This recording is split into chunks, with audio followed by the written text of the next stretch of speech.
तो friends, a very warm and a very lovely good morning to all of you. Friends, हम solve कर रहे हैं पूरी मैकेनिकल इंजीनियरिंग के सभी गेट प्रीवियस ईयर क्वेश्चंस। और हमारी ये जो सभी क्वेश्चंस जो हम डिस्कस कर रहे हैं ये आपको अवेलेबल हैं मेरी एंड्रॉयड ऐप, मेरी मोबाइल ऐप पे भी और मेरी वेबसाइट पे भी। तो अगर आप इन्हें एसेस करना चाहते हैं तो मेरी 1 मंथ फ्री क्लासेस में रन कर रहा हूँ, दे आर एब्सोल्युटली फ्री। आप उन्हें ज्वाइन करके इन लेक्चर्स को असेस कर सकते हैं। तो आइए, जो आज का हमारा अगला numerical related to mechanical vibrations related to d'Alembert principle, ये पूछा गया था गेट 2015 में सेट 1 में what two marks and as usual the problem it was really very simple one. तो प्रॉब्लम था क्या? Considering massless rigid rod small oscillations the natural frequency in radians per second of vibration of the system shown in the figure is. तो basically एक figure हमारे सामने है, यहाँ पर आपको ये हिंज नजर आ रहा है, ठीक है, और यहाँ पर आपको ये एक लीवर आपको ये नजर आ रही है, इसके ऊपर बीच में हैंड है ये, ठीक है। इसके लेफ्ट एंड पे ये स्प्रिंग जुड़ा हुआ है, स्टिफनेस है 400 न्यूटन पर मीटर। लेफ्ट एंड से हिंज की दूरी है r और राइट एंड से हिंज की जो दूरी दैट्स 2r, ठीक है। जो मास यहाँ पर एंड पे माउंटेड है दैट इज 1 किलोग्राम। ये चीज आप समझिए, दैट इज 1 किलोग्राम, ठीक है। तो हमें इसकी नेचुरल फ्रीक्वेंसी निकालनी है, मतलब प्रॉब्लम जरूरत से ज्यादा आसान है। आपको सिंपली डीएम्बर्ट प्रिंसिपल अप्लाई करना है और आपको आंसर मिल जाएगा। डीएम्बर्ट प्रिंसिपल आपको सिंपली ये कहता है क्या कि sum of all the forces and inertia forces equal to 0। अब यहाँ पे बेसिकली हमें मतलब लीनियर वाइब्रेशन नहीं, हमें यहाँ पर एक तरह से एंगुलर वाइब्रेशन यहाँ पर आपको मिल रहा है, एंगुलर मोशन आपको मिल रहा है, ठीक है। तो यहाँ पर हम क्या करेंगे, sum of all the moments and torques जो लग रहे हैं and inertia torque is equal to 0। ये चीज यहां तक आपको समझ आ रही, ठीक है। तो आपको जितनी भी फोर्सेस हैं उनकी वजह से जो मोमेंट लग रहे होंगे हिंज के अबाउट, जिस पॉइंट के अबाउट ऑसिलेशन हो रहा होता है, आपको उसके अबाउट सभी फोर्सेस का मोमेंट निकालना है, ठीक है। और उसके बाद आपको इनर्शिया टॉर्क आपको निकालना है। इनर्शिया टॉर्क इज सिंपली मतलब जो आपका मोमेंट ऑफ इनर्शिया है मल्टीप्लाइड बाय एंगुलर एक्सेलरेशन, और जो इसकी डायरेक्शन है that is opposite to the direction of acceleration.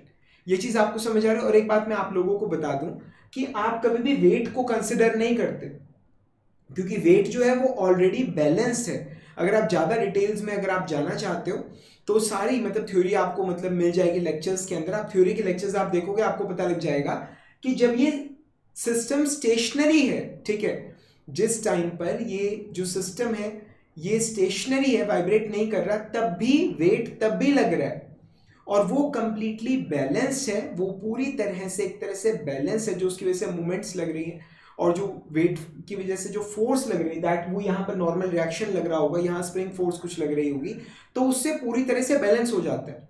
तो एज ए रिजल्ट हम कभी भी वाइब्रेशन की जो प्रॉब्लम्स होती हैं उसके अंदर मतलब जब आप वाइब्रेशन नेचुरल फ्रिक्वेंसी निकाल रहे होते हो तो आप वेट को आप नजरअंदाज कर देते हो, ठीक है, ऑल्दो वो वहां लग रहा है। अगर आप कंसिडर करोगे वेट को तो यहाँ पर जो नॉर्मल रिएक्शन लग रहा होगा आप उसे भी कंसिडर करोगे, पहले जो स्प्रिंग फोर्स लग रही होगी आप उसको भी कंसिडर करोगे, तो अल्टीमेटली उसमें बैलेंस हो जाना है। So that's why we ignore the wait.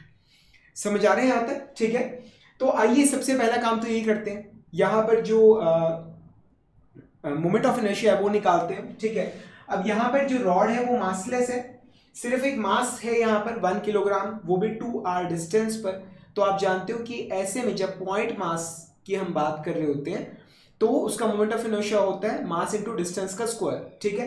तो यहाँ पर आ जाएगा मास इनटू डिस्टेंस कितना है 2r का square, so that will B 4mr square, that will B 4mr square. ये आ गया 4mr स्क्वायर।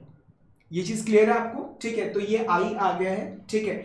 अब उसके बाद क्या है हमारे पास, यहाँ पर स्प्रिंग फोर्स हम देखते हैं स्प्रिंग फोर्स कितनी लग रही है। अब सपोज कीजिए कि मैं मतलब इसको अपना यहाँ पर थोड़ा सा मतलब मैंने मास को नीचे यहाँ पर सपोज कीजिए प्रेस किया है नीचे की तरफ और उसके बाद छोड़ दिया, ठीक है। तो जो डायग्राम है it will be something like this, कुछ इस प्रकार होगा, कुछ इस प्रकार होगा डायग्राम ये, ठीक है। यहां पर कुछ एक तरह से मतलब स्प्रिंग के अंदर कुछ कंप्रेशन आ रहा होगा, यहाँ पर हमारे जो मास है उसकी कुछ डिफ्लेक्शन आ रही होगी, ठीक है। तो कुछ इस तरह से मास को हमने थोड़ा सा नीचे करके छोड़ा है, वो वाइब्रेट होना शुरू हो जाएगा और किसी इंस्टेंट पर वो एंगल बना रहा है थीटा, ठीक है। थीटा को मैं इस तरह से मेजर कर रहा हूँ क्लॉकवाइज डायरेक्शन में, एंगल बना रहा है वो थीटा, और इसी क्लॉकवाइज डायरेक्शन के अंदर मैंने एंगुलर वेलोसिटी भी पॉजिटिव लिया और एंगुलर एक्सेलरेशन भी मैंने पॉजिटिव ली है।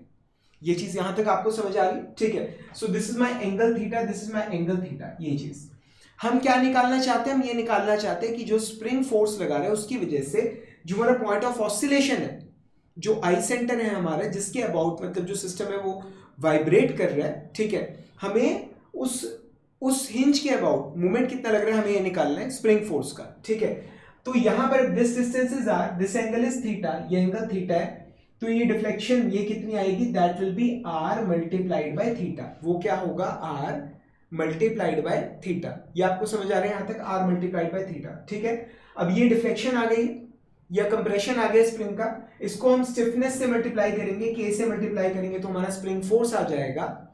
अब हम इस स्प्रिंग फोर्स को डिस्टेंस से मल्टीप्लाई करेंगे, परपेंडिकुलर डिस्टेंस से मल्टीप्लाई करेंगे, तो ये हमारा मोमेंट आ जाएगा फोर्स का, तो मल्टीप्लाई बाय आर। तो क्या आ गए, के आर स्क्वायर थीटा, के आर स्क्वायर थीटा, ठीक है। ये आ गया स्प्रिंग फोर्स की वजह से मोमेंट जो लग रहा है। अब ये लगेगा किस डायरेक्शन में, ध्यान से देखेंगे, मतलब अभी स्प्रिंग कंप्रेस हो रहा है, ये स्प्रिंग जो है आप इसको कंप्रेस कर रहे हो, ठीक है, तो अब स्प्रिंग फोर्स लगेगी इस डायरेक्शन के अंदर, नीचे की तरफ इसको दबाने की कोशिश करेगा, so the moment it will be in anti clockwise direction. ये चीज आपको समझ आ रही, ठीक है। ये जो लग रहा है स्प्रिंग फोर्स की वजह से जो मोमेंट लग रहा है, ये लग रहा है एंटी क्लॉकवाइज डायरेक्शन के अंदर। ये चीज यहां तक आपको समझ आ रही, ये चीज यहां तक क्लियर है। मोर ओवर आपने एक्सेलरेशन पॉजिटिव किस डायरेक्शन में माना है, क्लॉकवाइज के अंदर, तो जो इनर्शिया टॉर्क होगा वो भी किस डायरेक्शन में लगेगा, वो लगेगा एंटी क्लॉकवाइज डायरेक्शन के अंदर। आप इस चीज को जानते हो, जो इनर्शिया फोर्स है उसकी डायरेक्शन होती है opposite to the direction of acceleration, जो इनर्शिया टॉर्क होता है उसकी डायरेक्शन होती है opposite to the direction of angular acceleration. तो अगर मैं ये मान रहा हूं कि मेरा एंगुलर एक्सेलरेशन इस डायरेक्शन में है, क्लॉकवाइज डायरेक्शन के अंदर है, तो जो मेरा इनर्शिया टॉर्क होगा that will be in anti clockwise direction. ये चीज आपको क्लियर हो रही, तो यहां पर क्लियरली आपको नजर आ रहा है कि जो हमारा स्प्रिंग फोर्स की वजह से जो मोमेंट लग रहा है प्लस जो इनर्शिया फोर्स लग रहा है, दोनों ही एंटी क्लॉकवाइज डायरेक्शन में, दोनों ही ऐड होंगे। तो आपको मतलब एक तरह से अगर आपने एंटी क्लॉकवाइज टॉर्क्स मोमेंट्स ये सब आपने पॉजिटिव ले रखे हैं, तो मतलब सारी पॉजिटिव है, ठीक है ना। तो आप सिंपली बस अब इसको जोड़ते हैं, ठीक है। So it will be 4mr square, ठीक है, प्लस 4mr स्क्वायर, प्लस उसके बाद यहां पर स्टिफनेस हमें दे रखी है 400 इंटू आर स्क्वायर, ठीक है, थीटा इज इक्वल टू 0। ये 4mr स्क्वायर ये क्या था, ये तो आई था ना, इसके साथ में थीटा डबल डॉट भी आएगा, ये आ गया हमारा आई, ये क्या है हमारे पास आई थीटा डबल डॉट, प्लस यहां पर आ गया हमारा स्प्रिंग फोर्स की वजह से जो मोमेंट लग रहा है, ठीक है, 400 R square theta is equal to 0। ये चीज क्लियर है। तो theta double dot plus 400 R square theta divided by I की वैल्यू क्या है, 4mr स्क्वायर, 4m मास कितना है, मास है 1 इंटू आर स्क्वायर, ये चीज this is equal to 0। R square से आर स्क्वायर कट गया, तो मेरे पास क्या बचा है, theta double dot plus 400 divided by 4 into theta is equal to 0। ये हमने इक्वेशन निकाल ली हमारे वाइब्रेशन की। ये चीज क्लियर है, आपको समझ आ रहा है यहां तक, ठीक है। तो कंपेयरिंग इक्वेशन वही चीज, इक्वेशन क्या होता है एसएचएम का, theta double dot plus omega natural square theta is equal to 0। ये है basically angular acceleration, this is our angular displacement. Clear है यहां तक, ठीक है।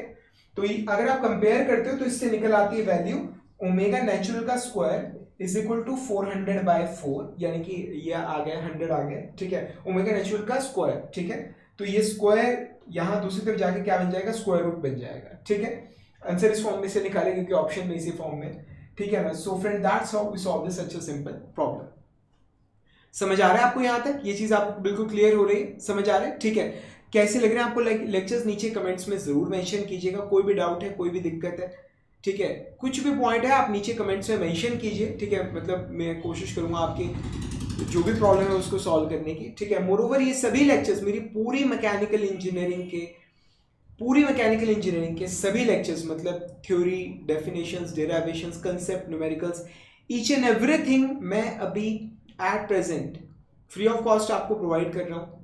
1 महीने की फ्री क्लासेस मैं अपनी मोबाइल ऐप पे रन कर रहा हूँ, ठीक है। बहुत ही छोटी सी बहुत नॉमिनल सी रजिस्ट्रेशन फी होगी, आप उस नॉमिनल सी रजिस्ट्रेशन फी को पे करके, बहुत ही नॉमिनल सी, नेग्लिजिबल वर्ड यूज कर रहा हूँ, आप उसे पे करके आप मेरी फ्री क्लासेस को आप ज्वाइन कर सकते हैं, ठीक है। 1 महीना फ्री ऑफ कॉस्ट पढ़ के देखिए, कोई चार्जेस नहीं, ठीक है। अब हम मिलेंगे अगले लेक्चर के अंदर, तब तक के लिए friends thank you very much and wish you all the best.